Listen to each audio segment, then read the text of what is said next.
welcome everybody to the second virtual EQAF.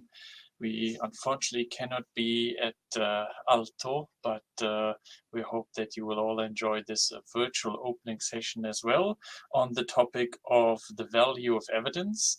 My name is Jungblut. I'm an associate professor at the Department of Political Science at the University of Oslo.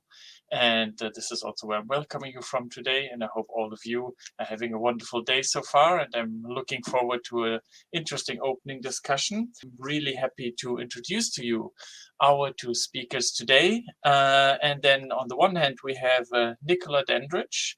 She is the first chief executive of the Office for Students in the UK.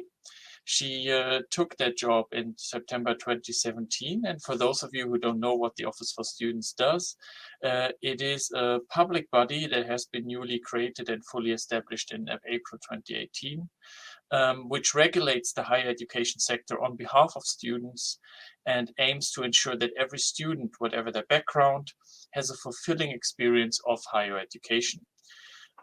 Before joining the Office for Students, Nicola was the Chief Executive of Universities UK, the representative organization of the universities in the UK.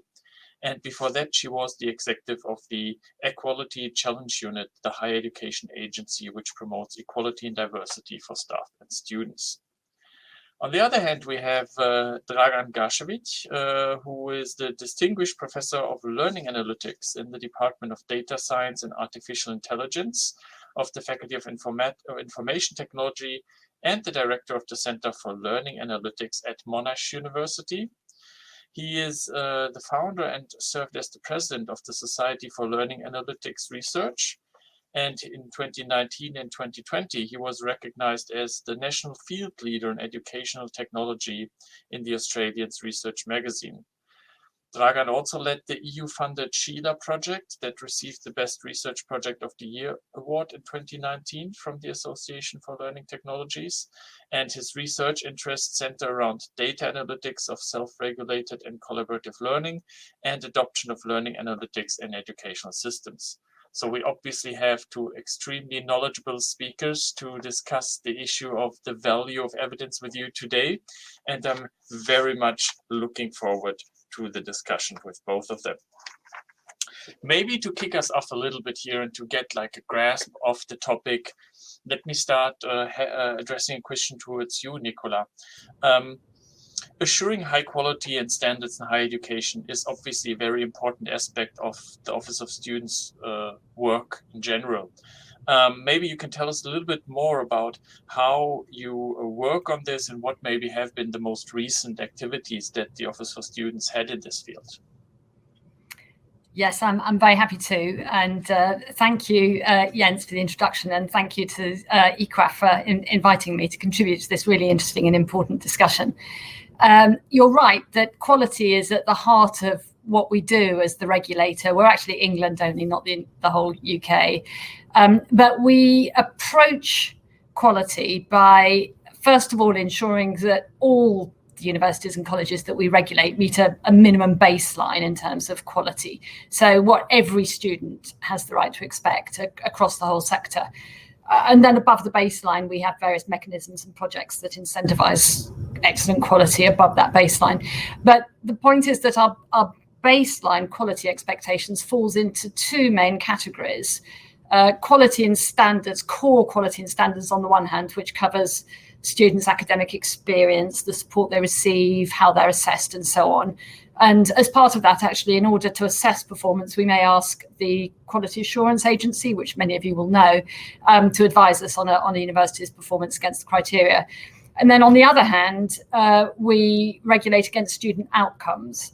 And what we are saying is that there are certain outcomes that we expect to see as evidence of good quality provision, specifically in England, high levels of retention, in other words, that students aren't dropping out, and also that they go on to professional employment. And those outcomes, those expectations of outcomes are built into our approach to quality and how we regulate. And I think, Jens, one point I wanted to make here is that how we approach the regulation of quality reflects the fact that we are regulating a very large and diverse sector. So we regulate over 400 independent autonomous universities and colleges in England, and they vary massively in size and shape and mission.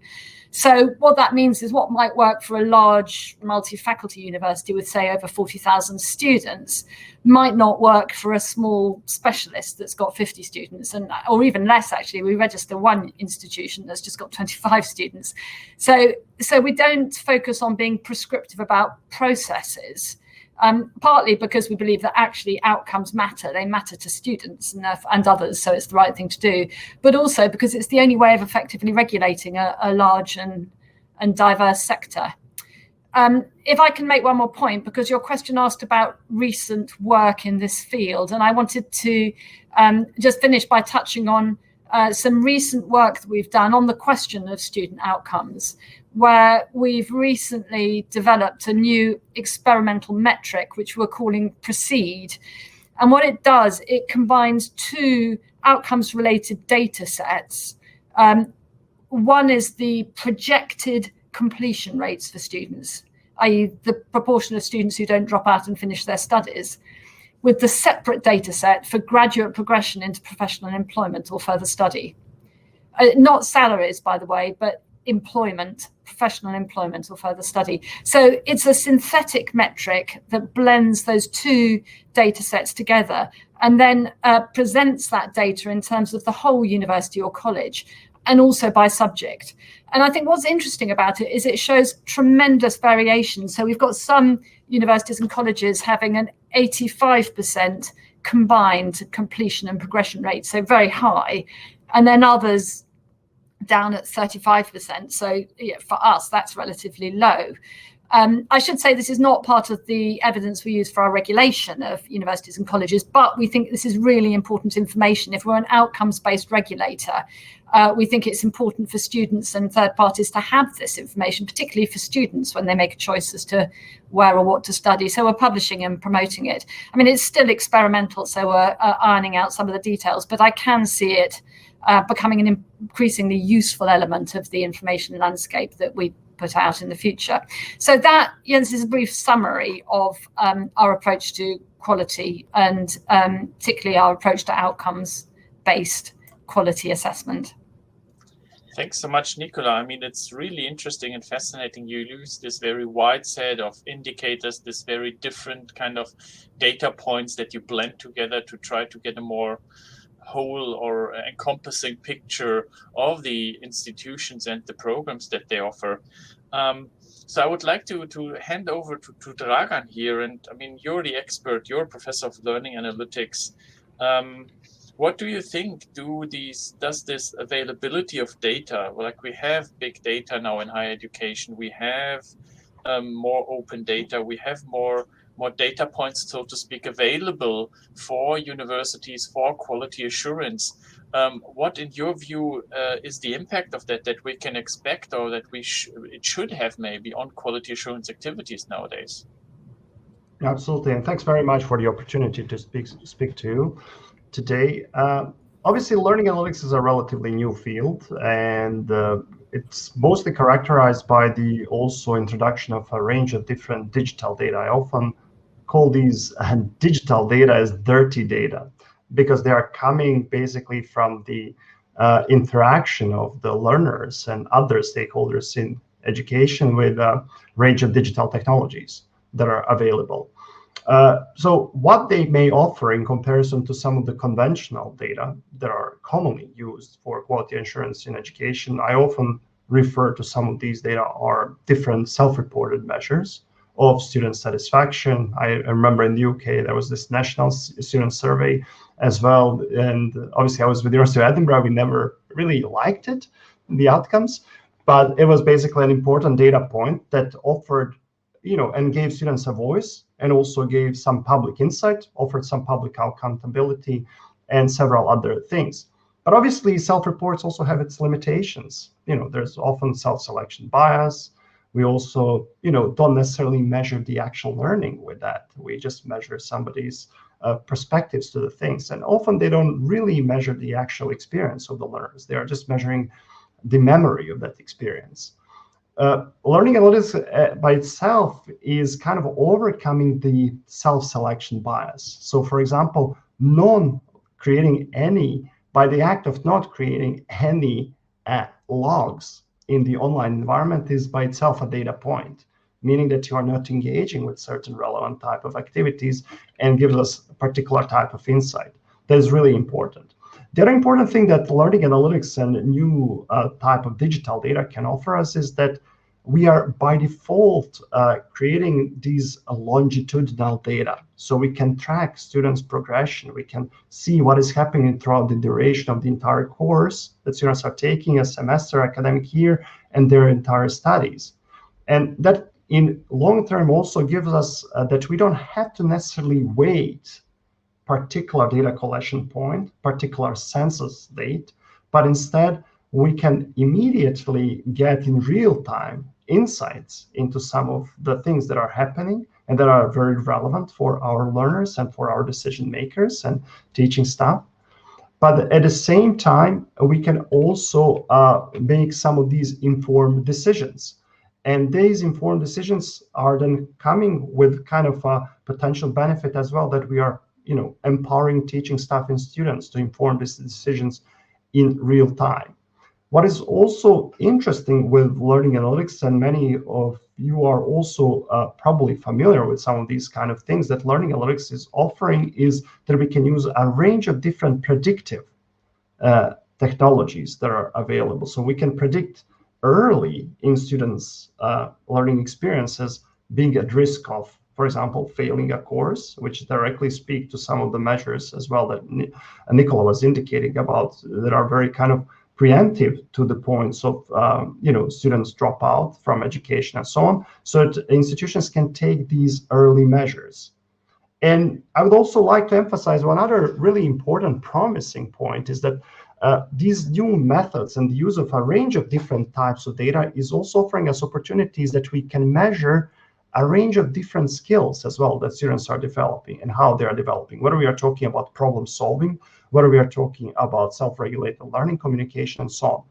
At the moment, and I've been witnessing that in a range of Australian now universities, previously in the UK as well, we often define certain graduate attributes for our students in higher education, but there is no easy way to measure them. We map them, certain course outcomes to those graduate attributes, but we really don't get proper granular evidence whether students are indeed developing some of these graduate attributes or not. And learning analytics is offering us now a great potential that we can address some of these issues. Thanks so much, Dragan. I think you're pointing already to very important aspects here, and in a way, it's just the question, like how to find the signal in the noise to a certain extent. Like, what type of data is useful? What does the data tell us? Tell us. And I mean, at the end of the day, our title of our session is the value of evidence, in a sense. So I would like to go back to you, Nicola, and actually ask you, like, when the Office for Student kind of develops its measurements and its very sophisticated tools, what do you consider useful and meaningful evidence for the work that you do? And what could that, like, how could that translate to quality assurance in general, maybe? Yes, it was really interesting listening to Dragan talking about learning analytics, because I think our approach as the regulator has to use a slightly different data set to what a university or college might use in order to support its students. So what we do is we are looking at the evidence that we need to enable us to determine as the regulator whether or not a university or college is offering a good quality provision. So the definition of quality defines the data that we need. So if, for example, we're looking, if we're defining quality by reference to student outcomes, then we will need the data in relation to those outcomes. And we use a whole bunch of data sources. There's the National Student Survey that Dragan mentioned, which we still use. And yes, it is a subjective assessment, a memory, if you like, as to what students say. It's carried out in the final year of their studies.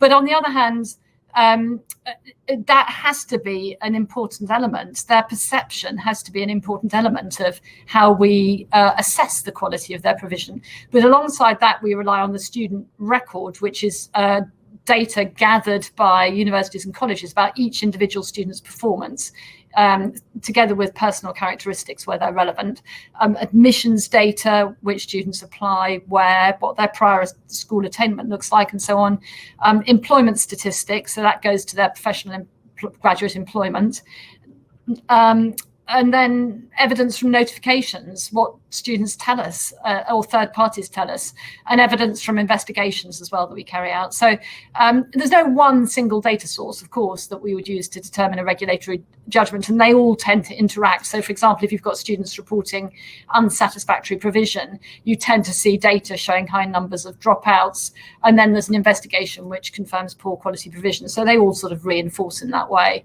And one of the very live debates taking place in England at the moment, and it'd be interesting actually to hear if this is reflected elsewhere amongst other countries, is the extent to which we should use absolute data as opposed to comparing to benchmark data that factors in, for example, socioeconomic status of students or other relevant characteristics. So, for instance, the employment outcomes of men will look very different to those of women, and subjects relevant as well. If you're a medic, you're obviously going to have different outcomes and a different experience to an artist. And perhaps most significant in England is that we know that a higher proportion of students from more disadvantaged backgrounds tend to drop out for all manner of reasons than their more privileged peers. So when we think about our regulatory approach, we have to consider the extent to which we take context into account, or whether we should insist on an absolute minimum standard across all for all students, regardless of those circumstances. Perhaps Dragan touched on this. Another live debate is the extent to which the definition of quality and the evidence that underpins that should be determined by, for example, academics, as the people who developed and delivered the teaching, or students as the consumers of that education, or indeed the taxpayers who are subsidising the system to a very significant degree, and how you balance all those different interests. And then my final point on this question of evidence is one of the challenges that we are facing all the time is how you balance data perfection against usability. And actually, the PROCEED metric is a case in point on this, because you're combining the data, as I said, from two separate cohorts. So it's the continuation cohort of students and the separate graduate employment cohort. So they're different students. And combining those two data sets, it doesn't represent data purity, if you like, because what would be ideal is if you rely on the same cohort of students from entry right the way through to graduate employment. But if you did that, our data would be 10, 12 years lagged. So it would be 100% perfect, but 100% useless as well. So I think the issue is, how do you get that balance right between robust data but usability? And it would be good to hear from other people as well on that point in due course.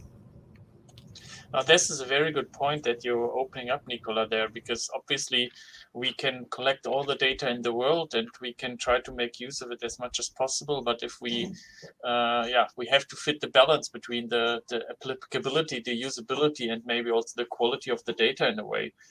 So Dragan, you as the expert on how to use like this kind of also big data in these processes, do you see any prerequisites that we need to have in place to actually make the most of these kind of new forms of data that are maybe not only bigger, but also we are closer with our data to the actual like learning process in a way, also time-wise? So do we need specific institutional setups? Do we need prerequisites in our universities, in our regulator agencies, to actually make use of this data that we have now? No, that's a great question, and many points also Nicola indicated are really very much resonating with me, even when we are talking about some of the more kind of recent digital type of data as well that we are looking into. But before I dive into some of that kind of quality issues, I'd like to basically start from something that I think is really essential. And that is that each institution, higher education institution and general system as well, needs to have a good policy framework for the use of this type of data. About 6-7 years ago, when we were starting this project, Sheila project that you mentioned as well, and when you were introducing me, In Europe, what we realized that there were very few institutions who were clear in terms of who can access particular type of data, what data is used for, and how they are handling all sorts of concerns that people may have about ethics, privacy, and so on. And so to me, this is really the foremost question, addressing very clearly some of these critical issues. And to me, addressing first and foremost the kind of issues of ethics and data privacy protection is really critical. So like, for example, questions such as informed consent, access rights, data sharing. The other really critical thing to me is, before using all these type of data and while creating these policy frameworks, is really essential to involve relevant stakeholders to understand the purpose of learning analytics. So for example, when I was still with the University of Edinburgh, we created this policy, but the policy was written in two kind of phases. The first phase was to write like a 2-pager of principles and purposes of learning analytics in a language that can be understood by any stakeholder in the university. That's really critical and important. That creates, this level of transparency that basically builds the trust as well. And while we were doing that, we also use that to engage our community as well across the university, to make sure that their voices are represented before we actually committed any of these kind of critical things. There's, of course, now, once we have addressed some of this framework as well, we need to have really strong support from senior management. If you don't have that, you are not really going to have really good support in terms of the technologies. You cannot have the resources and everything else. So that's really another important prerequisite. Another critical prerequisite is, and I'm connected to some of the things that Nicola was indicating as well, and that's the data. So it's important really to bring on board IT support. So without involvement of IT with other stakeholders, often we are going to run into serious gatekeepers who are not going to be willing to offer access to the relevant data points that are really essential. Then we also need to be aware of the limitations of our data. We often are trying to measure, for example, students' time online, or things that are kind of number of clicks. But in many cases, what's the meaning? Is that really a useful data point? And the other thing is, we cannot really confuse that data for the actual reality. Data is just a representation, a model of that reality. So data itself doesn't represent the reality, just give us a small insight, reduced insight into that reality. So we need to kind of accept that. And then the other thing is that the poor quality of data cannot be compensated by the excellent machine learning algorithms. There's this kind of notion of garbage in, garbage out. So, and to me, is often this digital data is really, if it's not good quality data, it's an indicator of two things. We are not using these digital technologies, or learning experience is really poorly designed. So how are you improving good quality of data? By improving the good experience of the students who are actually going to be able to produce the kind of evidence that is there important.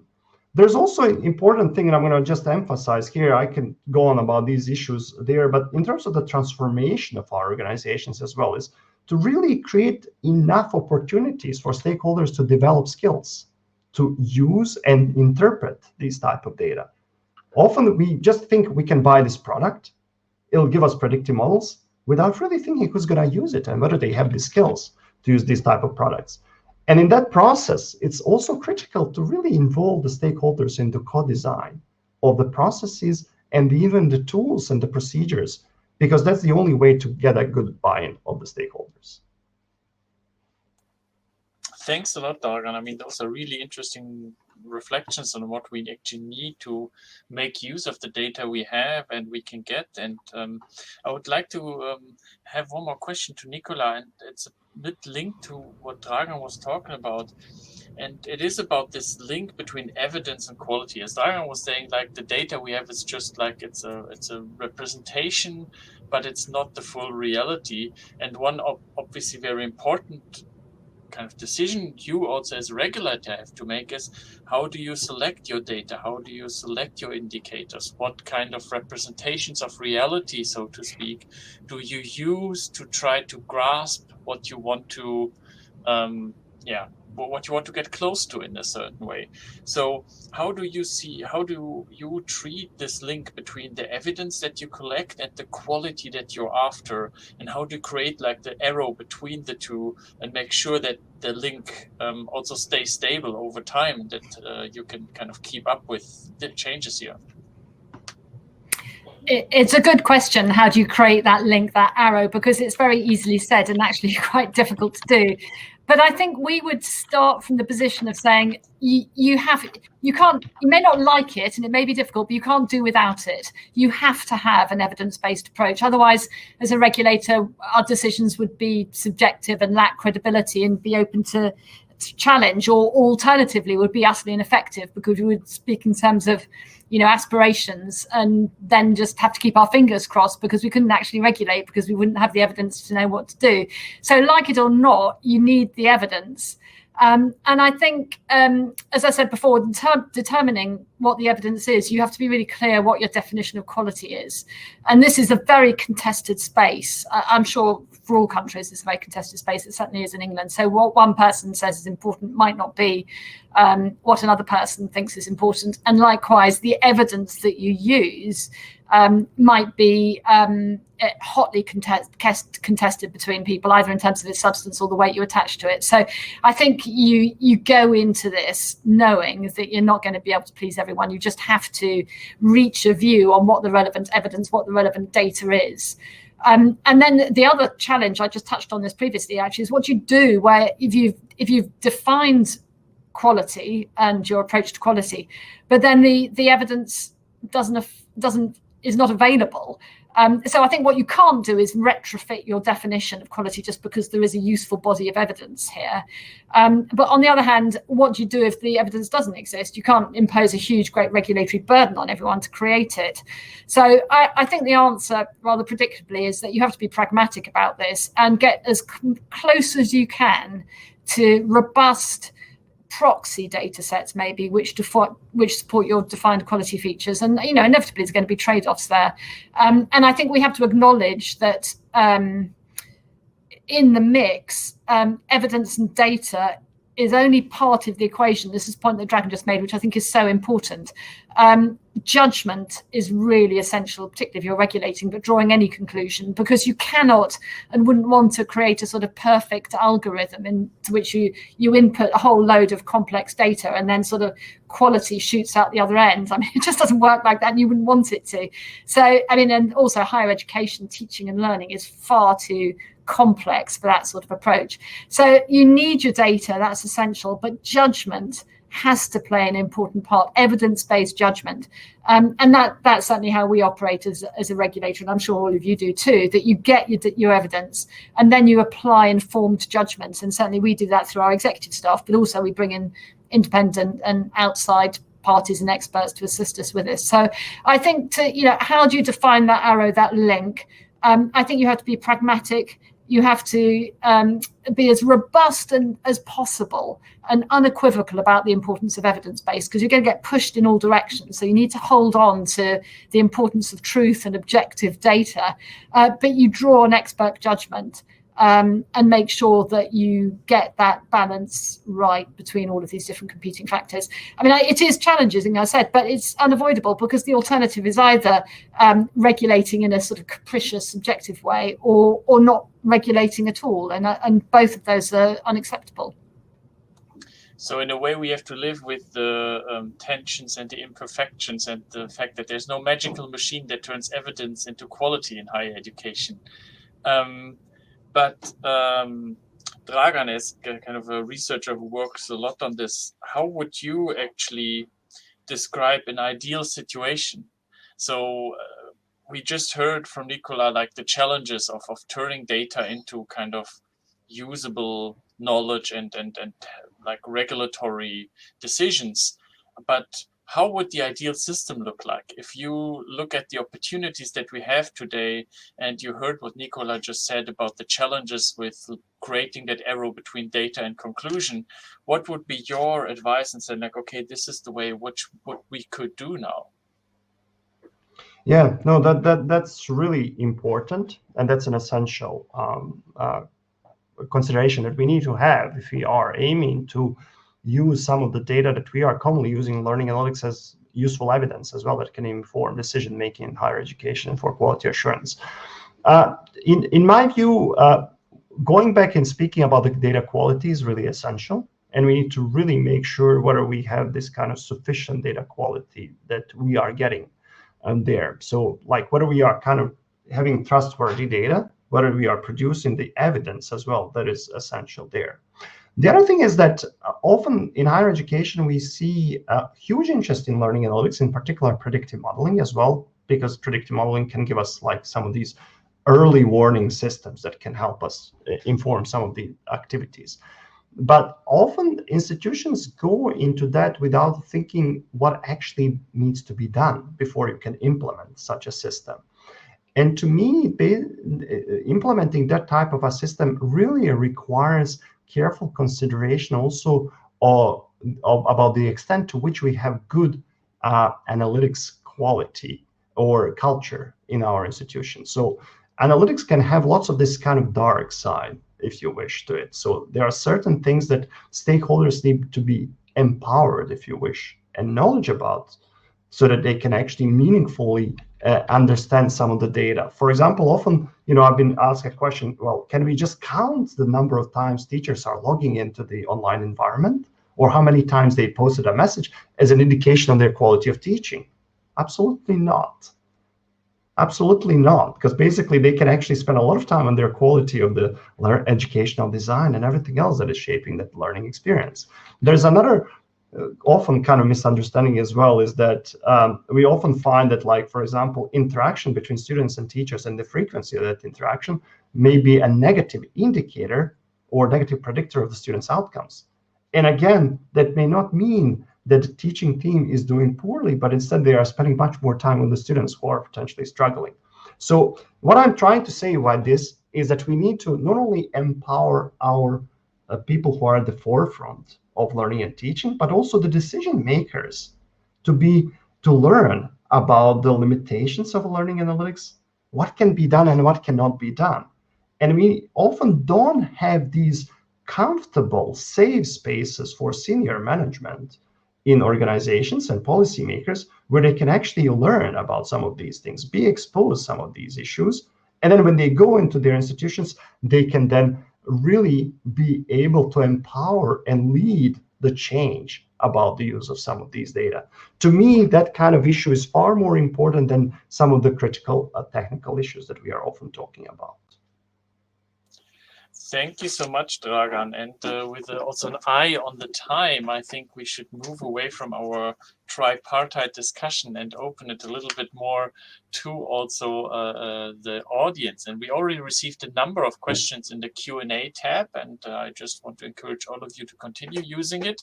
And you can also vote for questions. So if you give kind of a thumbs up to a question, it moves higher in the list, and I will take up questions along the order of the thumbs up that they received.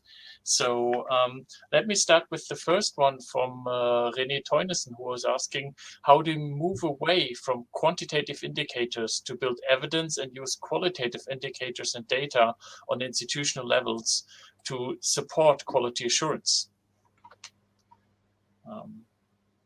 So the question, like, how do we maybe go beyond numbers and also use more qualitative data and qualitative work in our QA work? I mean, who of you wants to go first, or anyone has? I'm happy to take that question, because I might be talking more about the institution while Nicola is more familiar with the regulation and the regulator authorities.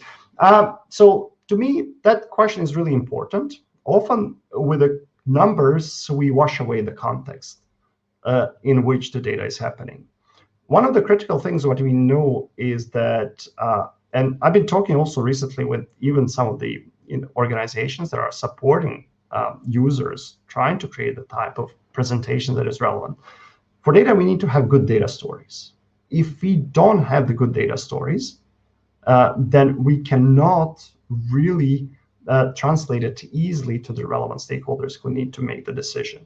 So to me, that basically kind of data storytelling is really an emerging field. We are seeing lots of good things that are coming and that can be used there. The other critical thing that we also see in learning analytics, but beyond that as well, is that we can analyze massive amounts of qualitative data to understand what are those common themes that are emerging from the qualitative data, what are those kind of typical patterns that are characterizing institutions, and incorporating those into the regular decision making. But I would always emphasize that we should not be just prioritizing the quantitative indicators or qualitative data. I think we should really be working towards the culture that is really working towards this kind of triangulation of these data sources, and eventually trying to create some of these data stories that are eventually really turning into the data cases or evidence-based or evidence-informed case studies that are talking about best practices or that are talking about the issues as well that we are seeing in some of our institutions. Thanks, Dragan. And I think before I give Nicola the chance to respond to that as well, there's actually another question that goes directly to Nicola that could actually be a good segue into your contribution on this question between quantity and quality. That is the question from Olaf Bartz, who was asking, is quitting a program always bad? Students might learn that the chosen field does not suit them best. How to distinguish between a good quitting and a bad one that points to problems within the course? And maybe that's a good way to also get into the quantity versus quality discussion there. That's a great question, actually, and I'll come back to the first question as well, because of course there are all manner of reasons why a student may drop out, and we absolutely acknowledge that. But if you've got very high numbers of students dropping out, that is telling you something. It may be telling you that there's not enough support provided for the students, or it may be telling you that actually they were misinformed or misunderstood what the course was going to offer them.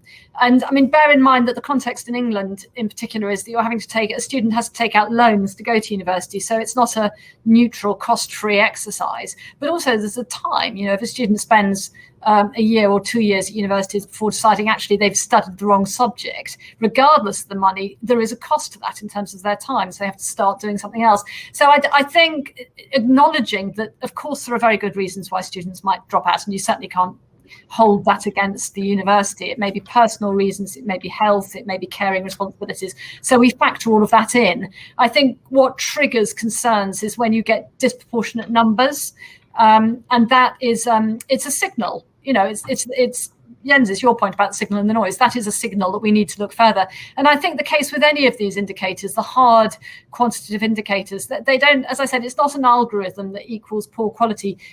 As often as not, it means we need to look at what's happening and treat it on that basis.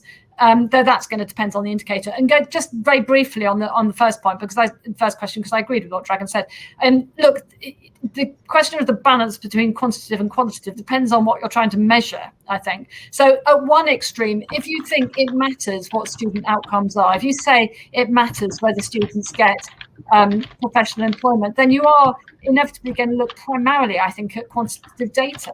But you have to sort of aim off for the fact that there's going to be huge, an understandable and legitimate variation there. But nonetheless, that's a pretty hard data set you'll be looking at. Whereas if it's more qualitative, then clearly, if the quality is more qualitatively determined, then your indicator is going to be different. So I think you need all of these, and then overlaid, as I said, with a whole element of judgment to make sense of it. Thanks so much. We've got time, I think, for one more question. And the one with the highest votes here is the question, what do you consider an acceptable retention rate? What percentage? When do you consider graduation rate? Do you mean a graduation on time, so after 3 years or less? Or what does this mean? So maybe we can actually broaden this a little bit more to kind of, because as this is the last question of our session, to go back to our value of evidence question, how this kind of, let's say, fine-tuned definitions of where's your cutoff point for an indicator actually then mean for the value of the evidence, what that means for the value of the evidence that you collect. Maybe you want to start again, Nicola, and then I can go to Dragan afterwards. Yeah. This is a fantastic question, and as it happens, we are consulting on exactly that issue as we speak. So I'm not going to come out with a definite answer. What I would say though is that you need to get the balance right between not not shying away from the significance of the data simply because it's too difficult to pin a benchmark on it, you know, a limit on it.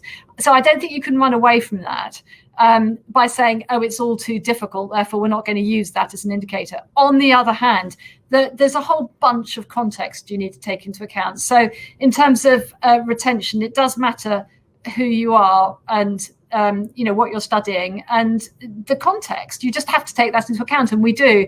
So I think how I'd answer that is context is important, but just because an issue is complex doesn't mean you shouldn't do it. And that's the sort of challenge that as a regulator we're having to face day in, day out. Thank you, Nicola. Dragan, what are your thoughts on this? Well, a few years ago, I wrote a paper that became quite popular and saying that one size fits all doesn't work in learning analytics. And we know that, and that basically resonates really well with the context point that Nicola indicated. While for some institution, it may be as well 90% not great. For another institution, if you manage to push it over 60%, you are doing great. We need to really pay very close attention to the socioeconomic environment in which a particular institution is situated. We need to also pay attention to what is the existing performance of the institution and the reason why that is happening. And also we need to see what are certain measures we are taking are sufficient or not.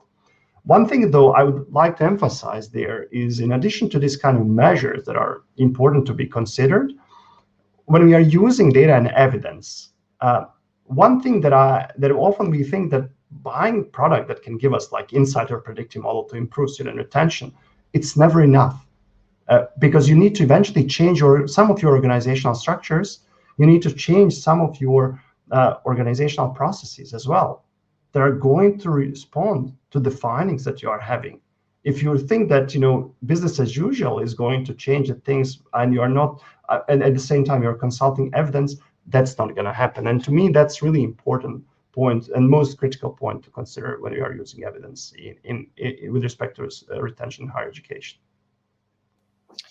Thank you so much to both Dragan and Nicola for this wonderful discussion. We're unfortunately running out of time. I'm sure we have at least like 10 more questions, so we could have gone on for another 45 minutes, which I think is a testament to the interest of the topic, the interest in the topic by our participants here at the EQAF. And I think this was a wonderful way for opening the discussions over the next days, asking some very fundamental questions and also highlighting some important parts linked to stakeholder involvement, definition of concepts, the arrow between our indicator and the quality, that we don't have a magic machine that turns data into quality decisions. We don't have a one-size-fits-all approach. We need trust, and we need to find those signals that are meaningful for our quality work in this many institutions. So thanks again, Nicola. Thanks again, Dragan, for this wonderful start of this year's EQAF. And to all of our audience, I would like to conclude our session. Thank you for taking so active part in it. Also, thanks for all the questions and for kind of voting questions up and down.